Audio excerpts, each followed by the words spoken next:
Alright, in this video we're pretty much going to talk about every type of map, all of the different PVE rounds, as well as some other things that you will see on the map, or some things that are special to the arena game mode. And then after talking about it, I'm just going to rate them on a little tier list, which is going to be mostly my opinions of how much I enjoy the different PVE things. Instead of talking about how much impact it has, but we'll talk about how much impact each thing has as we talk about what they are. Now, this is a continuation of my series where we're going to be talking about top 10 things I think people need to know about Arena. Don't forget that at the end, I'll be answering any questions you guys have, so make sure to leave them in the comments or put them in my Discord. Make sure to subscribe if you're excited to see what else I'm going to talk about.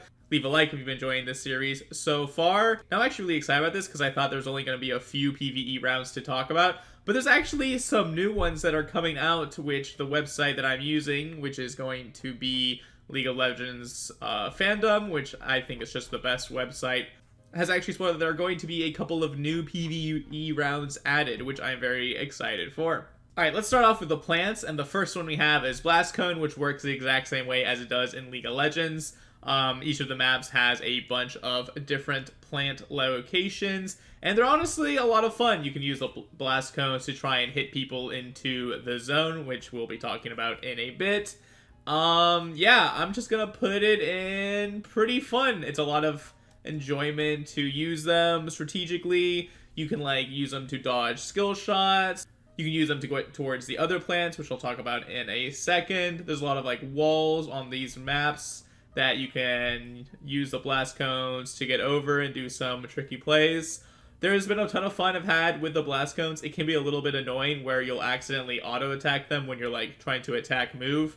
That's why I'm gonna not put it in the GOAT tier. It can also be a little bit annoying when you accidentally hit the blast cone and then you get kind of screwed over by a PvE round, but they're still very enjoyable overall. Then we have the other plant, which is known as the Power Flower, which is indeed very powerful. The plant has 3 health, and each time it gets hit by a basic attack, it takes away 1 damage, so you can get it 3 times. And pretty much what the plant does, it grants the attacker a heal equal to 6% of their maximum health, as well as a stackable shield equal to 7.8% of their maximum health, which is just a ton of healing and shielding, and a big reason why you're going to be wanting to go for these power flowers. Now, another thing that's really cool that you might not know is that it refunds 20% of the total cooldowns of each of your abilities, and yes, that does include your ultimate, so you can use your ultimate at the beginning of a fight and then look for some power flowers to try and get your ultimate cooldown back. Let's say you get all 3 procs of 1 power flower, that's 60% total cooldown refunded of your ultimate, which is pretty ridiculous if you think about it.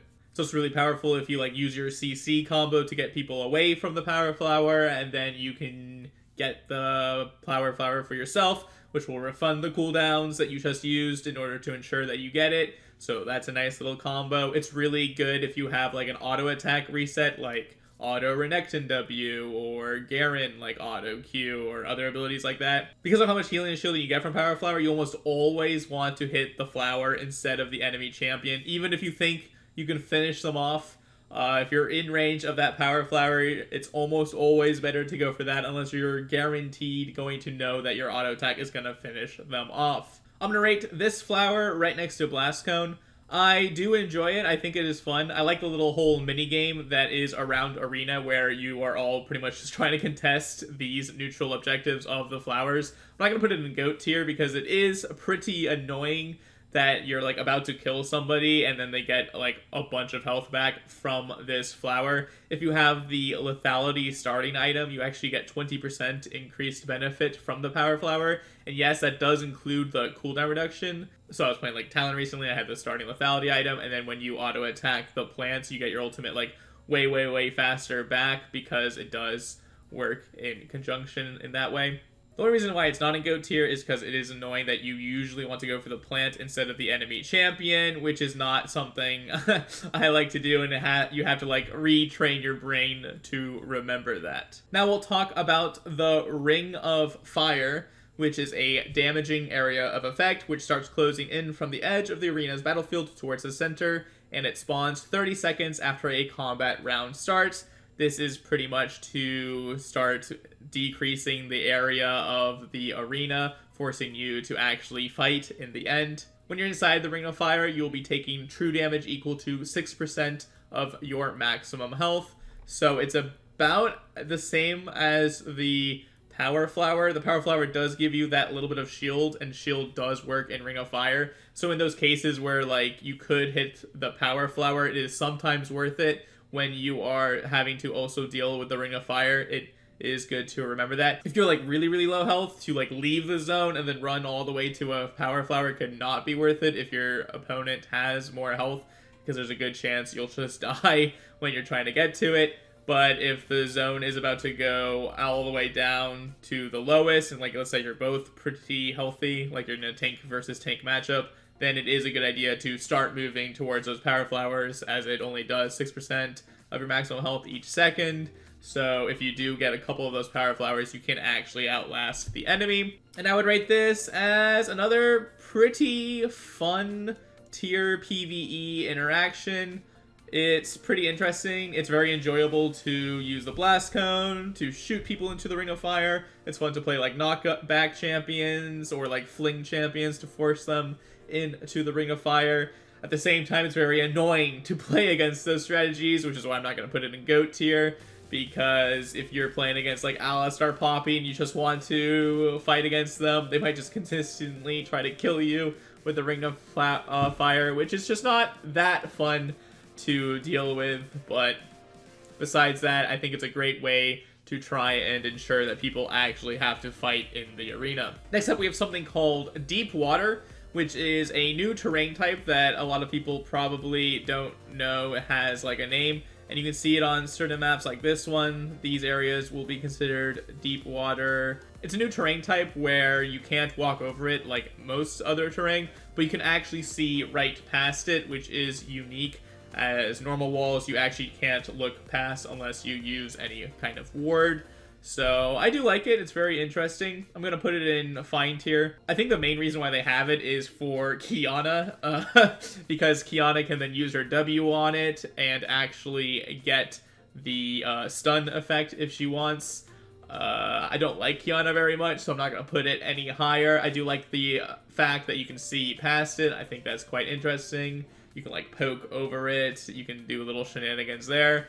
It ends up being quite fun, so I could put it up here, but I think these are more enjoyable overall, and it's nothing too crazy. Speaking of vision, we have the Arcane Sweeper, which replaces your trinket spot, and what it does is it summons a mist over the target location for 5 seconds, which grants you sight of the area and reveals enemy traps within the same duration, and it has a 30-second cooldown. It's pretty alright. What will usually happen at the start of the fight is there'll be areas where there's like bushes that you want to like peek into, so you use your Arcane Sweeper, and what always happens is you and your teammate will both use the Arcane Sweeper at the same time to try and spot people out. But if one of your teammates has vision, then the other person will also have vision, so if you can like communicate, okay, I'll use my Arcane Sweeper first, you use it second, that's not a bad idea. But every time I play with duos, I just always use it at the exact same time. It's pretty funny. It's decent at spotting out traps, but it's not as good as you might expect, because what will happen is like you use it to spot out the trap and then you want to kill the traps, but then the enemy team will protect the traps and hit you, which can be a bit annoying. I think it's fine. It's good. It's very useful in the little fights where people are like trying to jump into the bush in and out, but you can just like spot them out and you'll see them for those 5 seconds, as even if they like move around, you'll still have vision of them. It is very nice indeed. It doesn't have like infinite range, so you do have to be kind of close to someone in order to see it. So you can like play Caitlyn and then use the Arcane Sweeper from far away and then like Caitlyn ult them. You do have to be relatively close in order to use it. I think it's a good addition to Arena, perfectly fine. Now in the game mode, everybody has Flash and everybody gets the summoner spell known as Flee. According to this website that I'm using, again, League of Legends fandom, it says it grants you 40% movement speed for 2 seconds, which is increased by an additional 20% for each enemy champion you are facing away from. So I actually did not know that if you're facing away from 2 enemy champions, you'd be going 80% extra bonus movement speed. that is something that is actually quite interesting to see. So if two people are like trying to chase you down, you can like really get out of there. And honestly, that makes me almost want to put it in the bad tier, because I hate the concept that you can run away really effectively in this game mode. It's really annoying. You're like chasing people down, and then all of a sudden they flee and just get out of there so freely. I think Flee is a very good summoner spell. It's like a little bursty Ghost. I think Ghost is a little longer. Might not be as much initial movement speed, I'm not 100% sure.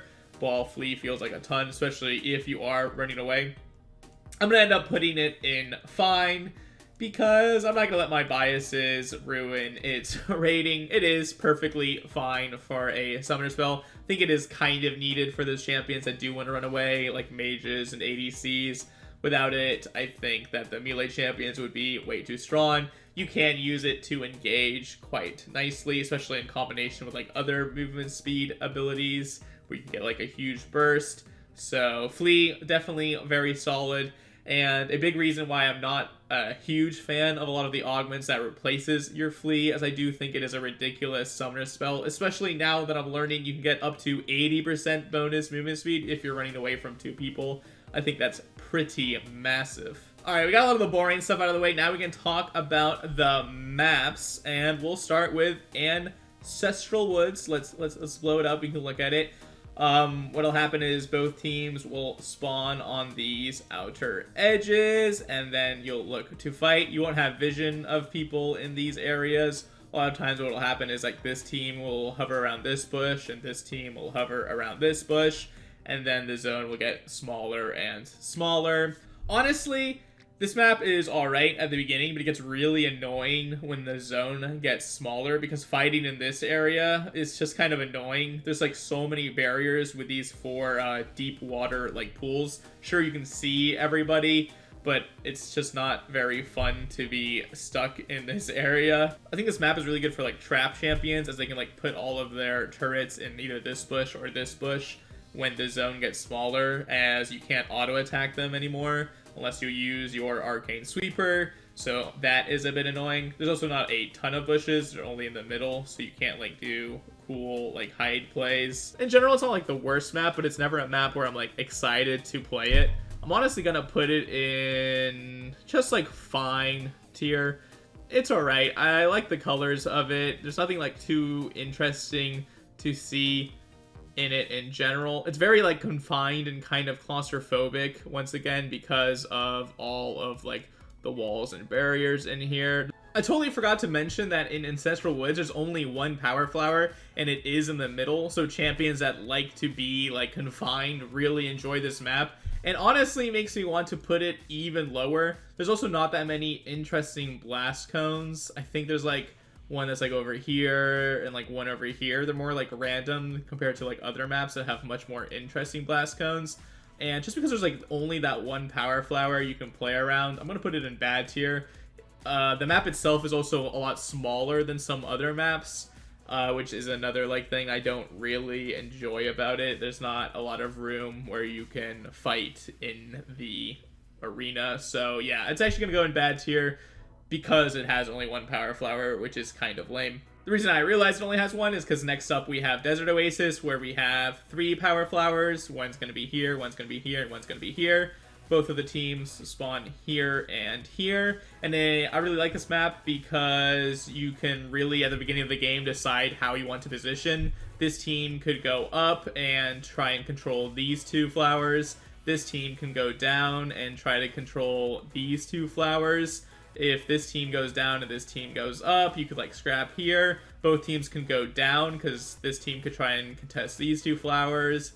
This team could try to contest these 2 flowers. What usually happens is both teams go down and they just fight over this flower. And usually whoever's losing the fight will then try to peel back to one of these flowers, and the other team will try and stop them. There's like a blast cone right here, which you can then use to get over to this flower. There's a blast cone over here, which can help you to get this flower. It can help you get over here. There's a blast cone over here, which can help you get over this little deep water pool.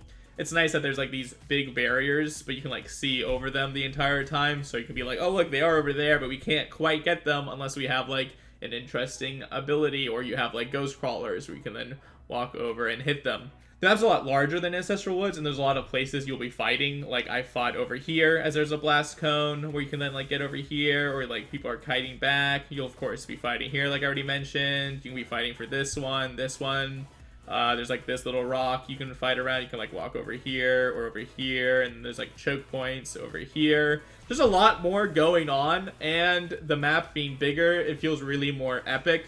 This is going to be our very first thing in the GOAT tier. There's just a lot going on. When the zone gets smaller, it's also very interesting, as one team or like one person will usually be on this side, and then one team or person will usually be on this side, and there's like a barrier separating them. So you have like this little battle where you're trying to use your spells to get an HP lead, or you're using like your dash to get over to then scrap. I believe, I'm like 90% sure that this zone will get smaller last. So if you're just trying to preserve your health, you want to be on this side, not on this side, as you'll then have to like make your way over as the zone gets smaller. That being said, if there's a power flower over here, I have seen people walk their way over to get the power flower to win the Outlast battle, which is very interesting.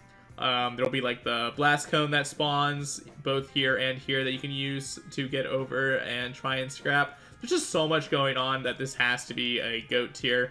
Great map, I love it so much. Desert Oasis, definitely my favorite arena map. I will say that we do have another great map coming up in Frostbite Thicket, and similarly to Desert Oasis, there's just a bunch of places you can fight. There's also 3 power flowers that spawn, one here, and one here. And you'll get some very interesting scraps going on.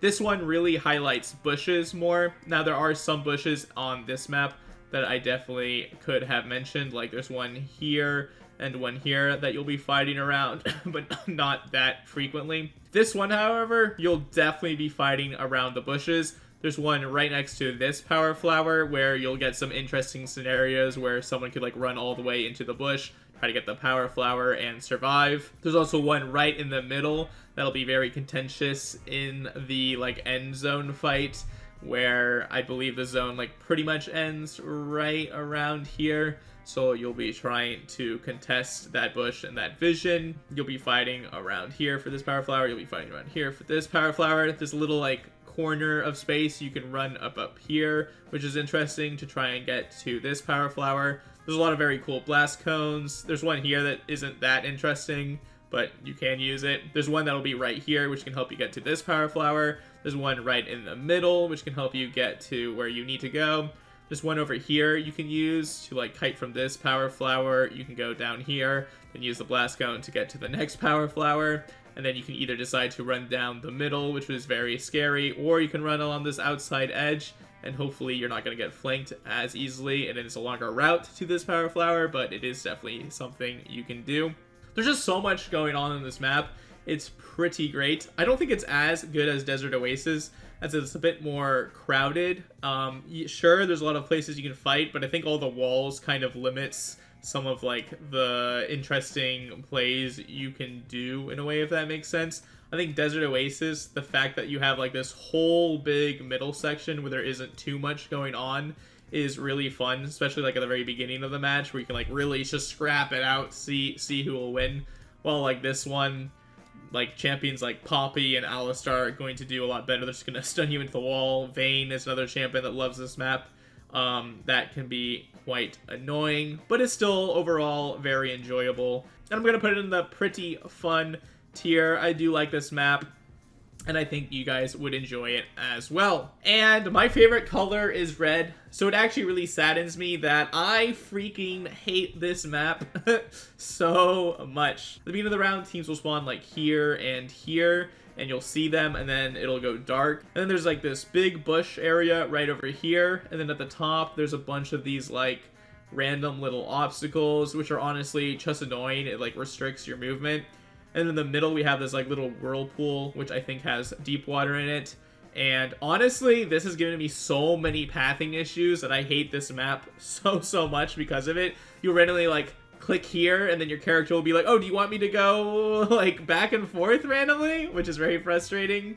when the zone gets smaller, you're like stuck around this little pillar and you're just like going in circles. Like if you are clicking really fast, again, your character is going to get confused of where you want to go, which is not fun. Fighting this top area can be quite annoying because none of these pillars have the advantage that deep water has. We can see past them. So you can have like moments where you just like lose vision of someone. And sure, that's kind of fun to like have a hide and seek moment. But like, let's say you are the one benefiting from them not being able to see it. You don't really notice it as much as if you're the one who is getting screwed over by the vision denial. It's just something that is true. I think that you don't really notice when people can't see you as much as when you're trying to find people. So that's annoying. It's another great map for like Vayne and Poppy. It's just very busy in general. This whole giant bush section is annoying because people will just hide in it, and then it's very scary to like walk into it. So you just kind of end up AFKing and waiting until the power flowers spawn. Yeah, this map has so many problems in my opinion. It's alright. There has to be a map that's going to be the worst out of the 4. I just kind of wish it was better. There are 2 power flowers, but honestly the way they spawn is also not that enjoyable, because if you like stand right over here, pretty much you can have access to both this one and this one. In fact, like if one team is hiding in the bush, you can be this team and just stand like way closer to this, just make sure you're not getting poked, and then you'll have access to both of the power flowers. So yeah, then the strategy of like standing in the bush isn't even that good, and then you'll have to come out, but then you'll have this like whole bottom area that there's no point of really having, which is kind of weird. We're also about to talk about all the PvE modes, and not being able to move on a map like Magma Chamber or having your character get confused really sucks when it comes to the PvE. Yeah, so for all these reasons, this is definitely going in terrible, as every time I get this map, I'm just kind of depressed. It's also way darker than all the other maps, so I can't really see anything that's happening. That might be more that my eyes are getting worse as I'm aging, but just the visibility of this map feels way lower than the other ones. I think this map really shows you that it's good that ARAM is more blue focused, as well as like Summoner's Rift being more green and blue. As these maps, you have way more clarity, and this map is also fine where it's kind of neutral. But the map where it's really dark red is hard to see what is happening compared to everything else. Alright, at the moment we currently have 5 PvE rounds with Lux, Neferi, Pyke, Samira, and Set. But apparently in the next patch we're going to get 5 more added as well in Evelynn, Gwen, Jhin, Shaco, and Viego, which is quite exciting to see, and I am looking forward to it. We'll start off with the ones that everybody knows, and then we'll do our best to explain and speculate what the next ones do. I'll give a little spoiler warning before we talk about these if you want to first just experience it yourself. So at that point, you can just turn off the video and we'll be all set. But if you do want to have a little spoiler, then I will go over that. First off, we have Lux, and what she does is she starts in the middle of the map, and she readies her laser, and then she'll move in a clockwise or counterclockwise movement, and then she'll look for the first champion, and when she has her laser on top of someone, she'll fire it, which will deal magic damage based on a champion's maximum and current health. So I guess what that means is that if you are like full health, this will do the most potential health damage.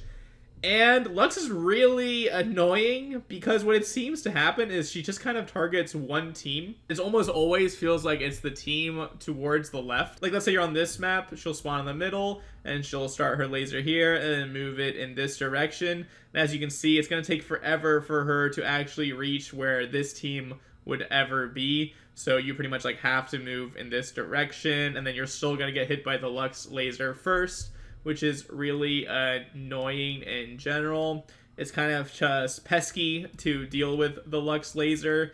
It kind of seems a bit random when she decides to go in either direction. I think when she sets one direction, she's just always going to go in that direction. It's not that hard to dodge, but sometimes the AI is kind of weird where she will randomly shoot it like earlier or later than you expected. So you might be like, oh, I'll just like juke backwards this time. And then she'll be like, oh no, actually all of a sudden the laser is going to hit in that direction. Or at least that is a problem I've had personally.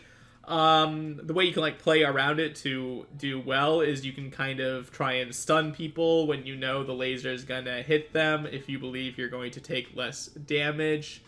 Besides that, Lux Laser is kind of just lame and not very enjoyable. I think the fact that it seems to target one team randomly and the team on the left way more than the other team is just not very enjoyable as a mechanic. Luckily for Lux, we have Nefiri, which is way worse somehow. The way Nefiri works is that her and her pack mates will like patrol the middle of a battlefield. So like on this map, it would be like in this area, and they'll have like a little vision cone in front of them. And then when they get sight of anybody, they'll jump towards them and deal physical damage based on their maximum and current health. Then after dealing that damage, they will then go back into formation and start walking in the middle again. The reason why this one is so terrible and worse than everything else is that if you ever do get the misfortune of getting spotted by the wolves, they'll just jump and like one-shot you, and you can't juke it in any way. With Lux and some of the other ones, you can actually try and avoid the damage, but Nefiri just does the damage to you, and it's very, very frustrating. The thing with Nefiri is that the jump can actually be blocked by other champions, including enemies. So you can kind of try and do like outplays. You could be spotted by the dogs and then like flash past the enemy and then have the dogs kill them instead of you. But honestly, the dogs are so fast and it's pretty hard to do that. It's like a dream scenario. Usually what'll happen is you'll just be very frustrated with the dogs. They'll randomly end up seeing you because you just walked in their path, and the little cone seems to be sometimes buggy, as like all of them are a little bit buggy, I'll be honest, but that's okay. And yeah, they just like one-shot you. Not fun at all. Very annoying on maps like this one, where again your pathing can be a little confused because of all the barriers. So one pathing mistake just gets you one shot. When the zone gets smaller, Nefiri becomes way worse because it becomes harder and harder to actually dodge the zone of vision. Everybody I've played with or talked to has always usually complained about the dogs. I don't think many people enjoy it, and I think a way to change it is maybe make it so you can actually like dodge the dog damage somehow, or who knows, maybe it gets deleted. We'll see. Or at least reduce the damage, because the damage is absolutely ridiculous. You just get like one shot by the dogs, and that's not fun at all. Then we have Pike, where every 7 seconds he'll cast his E in the direction and towards the champion that is furthest from him at the moment. This one is really cool. I enjoy it a lot.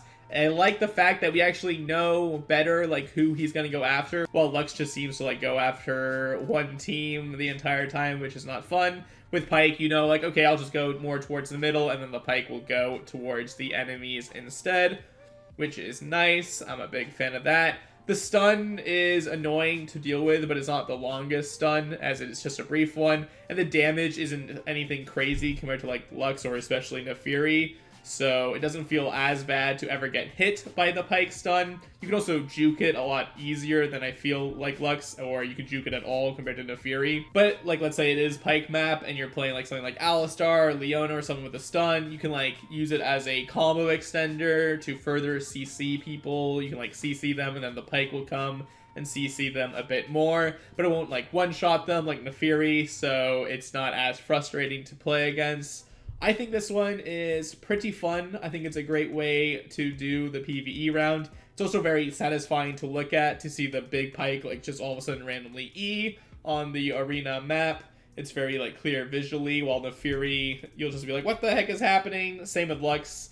It's kind of like more random, much more visually appealing than something like Nefiri, where you almost like always understand the Pike like stun radius and stuff like that. I think he's one of the best visually in regards to that. So yeah, I just really like Pike thing. Maybe because the damage isn't ridiculous and instead there's a little bit of that CC, and the fact that you can actually outplay it is rather nice. Then we have Samira, which selfishly is one of my favorites because I like playing a lot of CC champions, because the way she works is that whenever a champion on the battlefield is immobilized, she will dash to them and fire at a juggling auto that deals physical damage and knocks them up briefly. And then each trigger of this effect grants her a style stack. And upon granting the 5th stack, Samira will cast Inferno Trigger, which is her ultimate, dealing physical damage to all nearby units over 2 seconds. This is great if you have CC, and it's a great way for you to deal damage. I'm a big fan of it in that regard. It's also cool that you can be like in your head, oh, okay, so she just used like 4 of her stylet stacks, and now the next time I CC someone, she's going to do her ulti combo. So I want to make sure like not to be too close to the Samira at that moment, because she's just going to hit everybody in the area.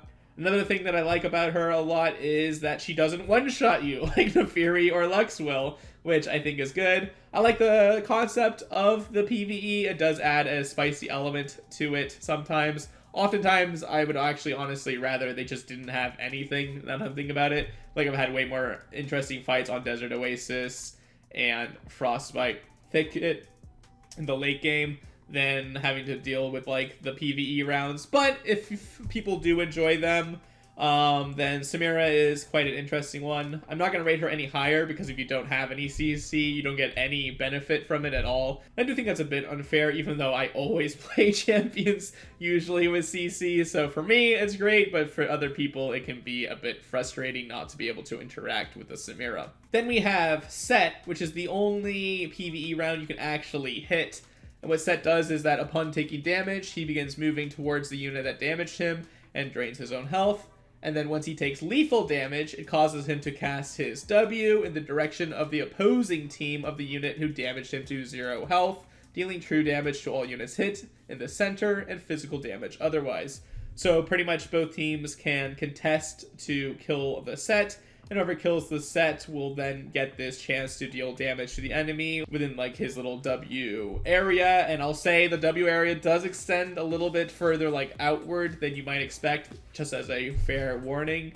That's definitely something that needs to be fixed. But besides that, I really think this is GOAT tier. It's the only thing on the map that you like really can contest for, except for the Power Flowers, and I think it's a lot of fun. The damage on his W is decent, but it's nothing too crazy. You can also avoid it by getting out of the way with like mobility spells or running away. If you get like CC'd during it, it can be a bit annoying. It can be a bit frustrating when you're like hitting it a bunch, the enemy like sniping it away from you. But I think that's part of the fun of the game as well, because if you do get those snipes, you are enjoying the extra bonus damage. So that's also very interesting where you can like stack abilities on him and stuff like that. Like for instance, Master of Duality, where you're getting AP and AD. Set's a really good map for that. So you could argue that's not really fair, but then you could be like, okay, as a team that doesn't have it, we have to try and contest and fight. And you don't always have to go around the Set, you can just fight the enemies instead. There's a lot of complexity that comes around Set, and I think that makes for a great PvE round, because you can play around it, but you're not forced to play around it, which with a lot of these other PvE rounds, you are actually forced to play around it. Alright, that pretty much finishes all of the PvE rounds, that finishes the map, that finishes like some of the other stuff that Arena adds. Again, if you enjoyed it, make sure to leave it a like, make sure to subscribe. I will once again be continuing the series. Next up, we'll be ranking the boots and juice, and hopefully that will be faster. But who knows with me? All of these videos end up being rather long. Like this one right now is 47 minutes that I'm going to have to edit. That will be fun. Hopefully we get it down a lot. But let's now talk about the 5 new PvE rounds they will be adding. And again, this is a spoiler. If you want to first witness it yourself, make sure you do that. But for now, we'll talk about it in case you do want it to be spoiled. So what Evelynn will be doing is that she will grant all champions the ability to become camouflaged if they stay out of combat for 1.5 seconds. And if you attack or cast abilities, it ends the stealth immediately, but it can be regained from leaving combat. So pretty much everyone just gets Evelynn passive. I think this is kind of bad. It sounds rather annoying to deal with. I'm not looking forward to it. I will say though, this has the potential to be pretty fun. It's either gonna be pretty fun or terrible.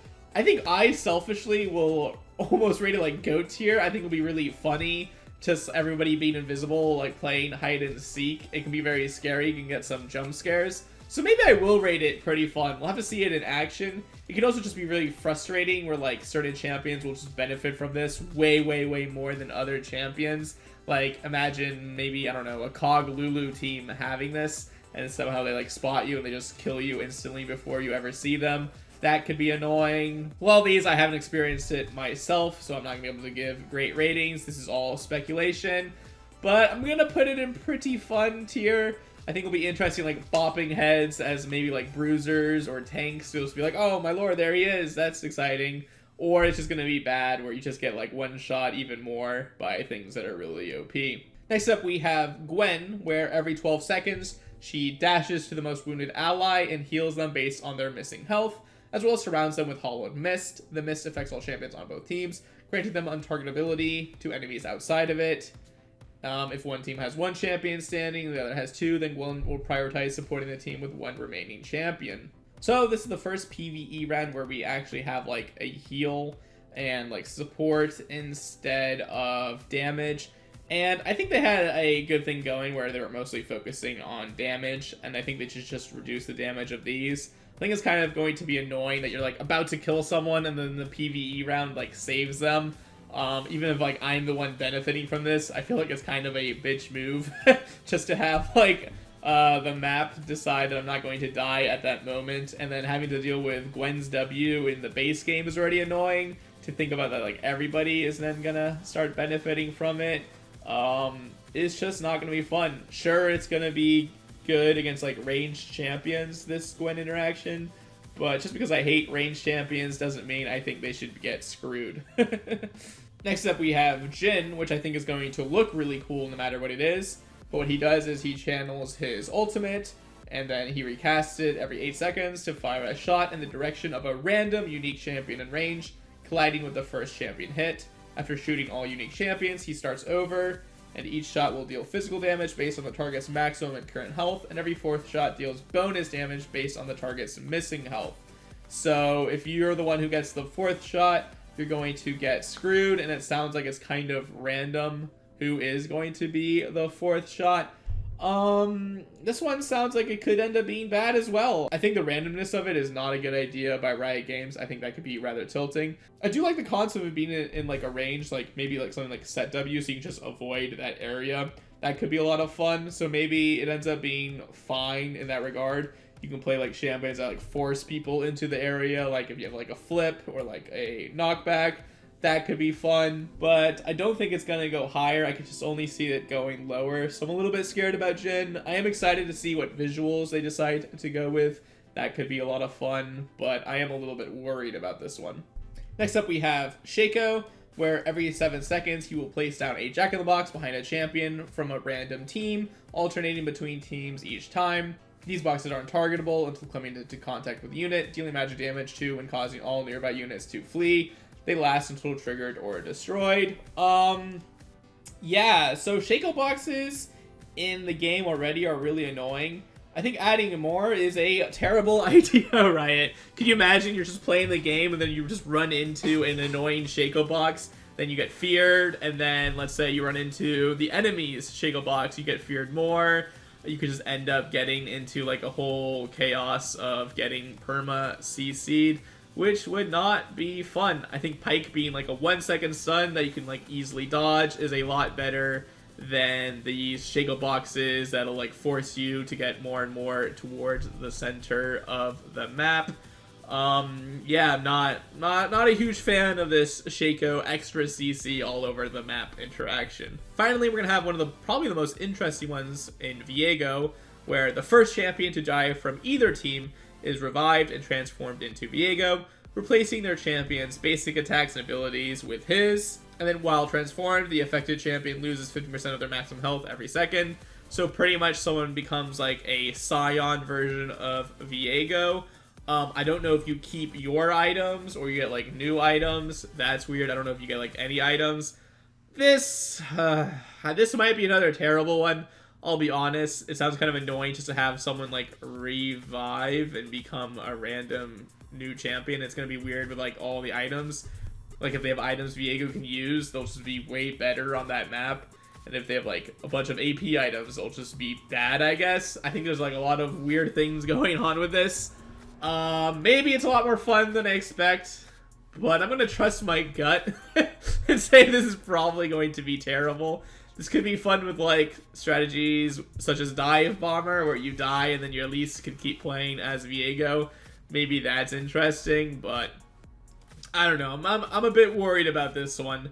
And as you can see, I'm a bit worried about a lot of them. I think I was kind of generous with Jin and Evelyn already. I could see them all being bad or terrible. I can definitely see why Riot Games are releasing these later. I think that was a good idea.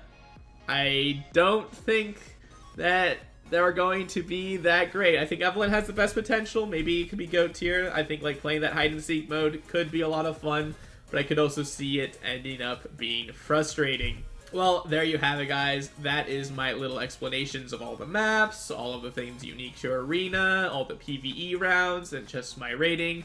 Again, if you have any questions about this or anything that we're talking about in Arena, make sure to leave it in the comments below. Again, if you enjoyed this video, make sure to leave it a like, and if you're interested in seeing what I'll talk about next, make sure to subscribe, as once again, ranking the boost and juice will be next. Thanks again for watching, and I hope your fights in the arena go well.